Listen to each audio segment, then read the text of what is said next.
Ma'am कौन सा संवैधानिक प्रावधान जो है वो पंचायती राज संस्थाओं के लिए अनिवार्य नहीं है? ये आपसे कह रहे हैं कि आरक्षण की बात बता दो मैम, आप तो फालतू में नहीं, यहाँ पर आरक्षण की बात बता दो कब होगी। तो आपने कहा हाँ बिल्कुल 1959 में विचार आया था चुनाव का, 1960 में जो है करा दिए गए थे। चलिए, तीनों स्तर पर सीटों के लिए प्रत्यक्ष चुनाव, बिल्कुल ये करेक्ट है। पिछड़े वर्ग के लिए सीटों का आरक्षण नहीं, पिछड़े वर्ग पे जो है सीटों के आरक्षण की बात यहाँ पर नहीं कही गई है। पंचायत चुनाव लड़ने के लिए न्यूनतम आयु बिल्कुल 21 वर्ष होनी चाहिए, अगर आप 21 वर्ष के हैं तो चुनाव लड़ सकते हैं। पंचायतों में महिलाओं के लिए 1/3 सीटों का आरक्षण बिल्कुल है, हालांकि बाद में जो है बढ़ा दिया गया, लेकिन अगर हम बात करेंगे 2009 से जो है बाद में चेंज करके जो है परसेंट बढ़ा दिया था। लेकिन ये यहाँ पर ये थोड़ी पूछ रहे बाद में या पहले, ये तो ये कह रहा है कि भैया जब पंचायती जब हम पढ़ते हैं तो उस समय जो है यहाँ पर महिलाओं के लिए 1/3 सीटों का क्या किया गया था, आरक्षण जो है यहाँ पर देने की बात कही गई थी। तो करेक्ट आंसर क्या हो जाएगा? करेक्ट आंसर हमारे हो जाएगा, यहाँ से हटा देते हैं ताकि कंफ्यूज ना हो, तो बी ऑप्शन हमारे क्या होगा, करेक्ट आंसर यहाँ पर होगा। कौन सा? बी ऑप्शन यहाँ पर हो जाएगा। कौन सा? B option.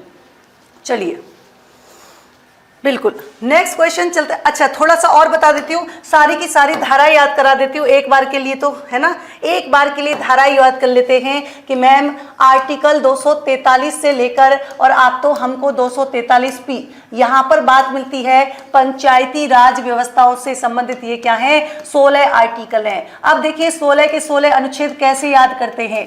1 मिनट लगेगी 16 अनुच्छेद याद करने में। मैम 1 मिनट ज़्यादा नहीं है क्या? नहीं ज़्यादा तो नहीं है, तो ध्यान रखेंगे 16 अनुच्छेद जो है वो 73वें संविधान संशोधन के द्वारा जो है जोड़े गए थे पंचायती राज व्यवस्थाओं में। लेकिन ध्यान रखना यहाँ पर कैसे याद करोगे, देखो फटाफट से याद कराऊंगी मैं आपको। यहाँ पर लिख दो मैम 243, सारे के सारे नगर निकाय के भी करा दूंगी मैं आपको।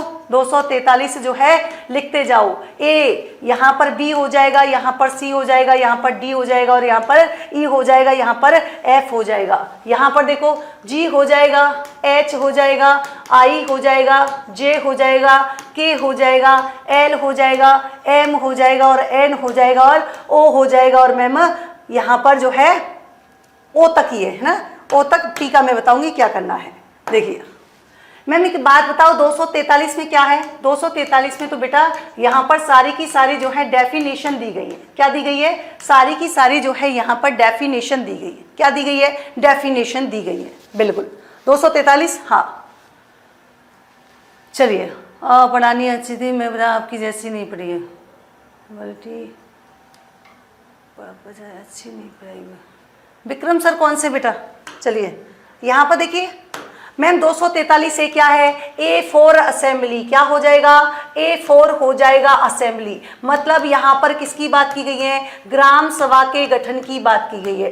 ए फॉर असेंबली, और असेंबली किसकी बात करती है? असेंबली का मतलब ही होता है सभा, यानी कि ग्राम सभा का गठन। क्या हो जाएगा? ग्राम सभा का गठन हो जाएगा। मैम एक बात बताओ, बी फॉर होता है बिल्ड। बिल्ड मतलब घर बनाओगे, बिल्ड करोगे, मतलब यहाँ पर क्या हो जाएगा? ग्राम पंचायतों का गठन। क्या हो जाएगा? पंचायत का गठन, है ना।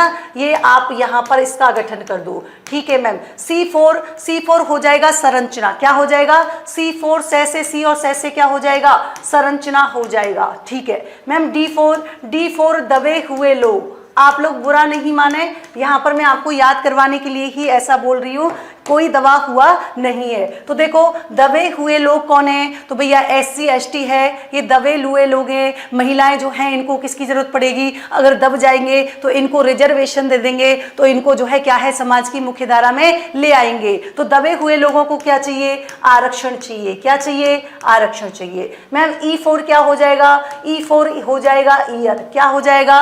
ईयर। मैम ईयर क्या होता है? तो ध्यान रखेंगे ईयर का मतलब होता है कार्यकाल की बात करिए। आपसे पूछे भैया कि इनका ईयर कितना है, मतलब कार्यकाल की बात कर रहे हैं, तो ध्यान रखेंगे ईयर का मतलब क्या हो जाएगा? कार्यकाल हो जाएगा। क्या हो जाएगा? कार्यकाल। एफ का मतलब क्या हो जाएगा?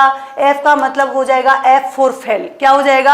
F for fail. अब जब आप फेल हो गए तो मतलब आप क्या हो जाते हैं? आप जो है चुनाव लड़ने के लिए भैया अयोग्य हो जाते हैं, फेल हो जाते हैं। तो ध्यान रखना फेल का मतलब यहाँ पर क्या दी गई है? अयोग्यता की बात की गई है। क्या बताया गया है? अयोग्यता। फेल हो गए, अयोग्यता।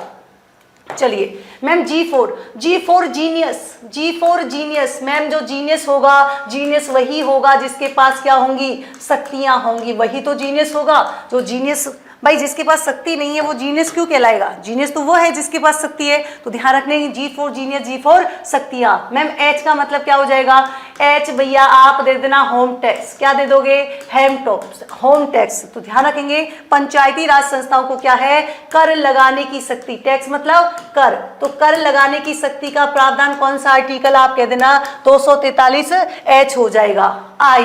आई मैम, आई मतलब पैसे की बात कर रहे हैं मैम। I4 यानी कि यहाँ पर वित्त आयोग, किसका गठन किया गया है? यहाँ पर वित्त आयोग का जो है गठन किया गया है। मैम J4 क्या होता है? J4 हो जाएगा जांच। क्या हो जाएगा?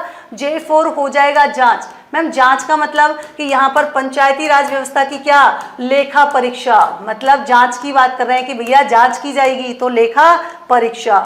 मैम K4 क्या हो जाएगा? K4 तो मैंने आपको इतना रटवा दिया कि K4 का मतलब यहाँ पर क्या हो जाएगा? राज्य निर्वाचन आयोग। अभी तो कहा कि इलेक्शन है ना, तो राज्य निर्वाचन आयोग। इलेक्शन में आ रहा है ना क्या?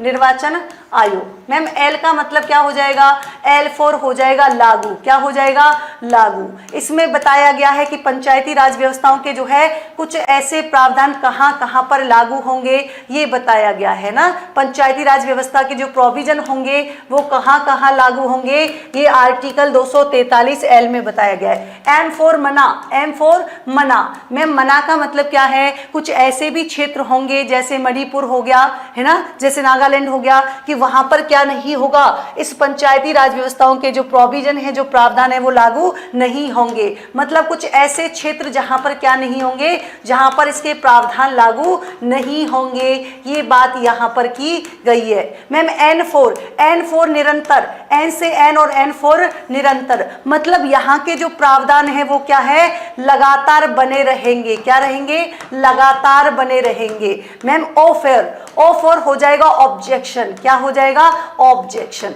भैया ऑब्जेक्शन का मतलब क्या है? कि न्यायालय जो होगा वो यहाँ पर कोई ऑब्जेक्शन नहीं कर सकता, क्योंकि न्यायालय का क्षेत्राधिकार नहीं है। बोलो याद हुए कि नहीं हुए? चलिए प्रावधान लागू नहीं। हाँ, मतलब M4 क्या हो जाएगा? मना। मतलब ऐसे क्षेत्र जहां पर इसके प्रावधान लागू नहीं होंगे, मतलब मना है ना, ऐसे क्षेत्र बताए गए हैं। तो फटाफट से बताओ, फटाफट से कमेंट बॉक्स में छाप दो, याद हुआ कि नहीं हुआ? फटाफट से बता दीजिए याद हुआ कि नहीं हुआ। जिन बच्चों को स्क्रीनशॉट लेना है वो स्क्रीनशॉट ले सकते हैं, फिर मैं आगे चलूंगी। फटाफट से बता दीजिए यहां तक याद हुआ कि नहीं हुआ। फटाफट से कमेंट बॉक्स में बता दो कि यहां तक याद हुआ कि नहीं हुआ। बताइए, फटाफट से बताइए कि यहां तक याद हुआ है या नहीं हुआ है। फटाफट से बता दीजिए, छाप दीजिए, है ना। फटाफट से बताइए कि भैया आर्टिकल जो है 243O ये कहता है कि पंचायती राज संस्थाओं के जो निर्वाचन संबंधी मामले हैं उनमें न्यायालय के क्या नहीं, न्यायालय का कोई हस्तक्षेप नहीं होगा ना। चलिए न्यायालय का क्षेत्राधिकार नहीं होगा, बिल्कुल। अच्छा P लिख दिया क्या? P नहीं है, यहाँ पर O कर लेना है ना, 243O।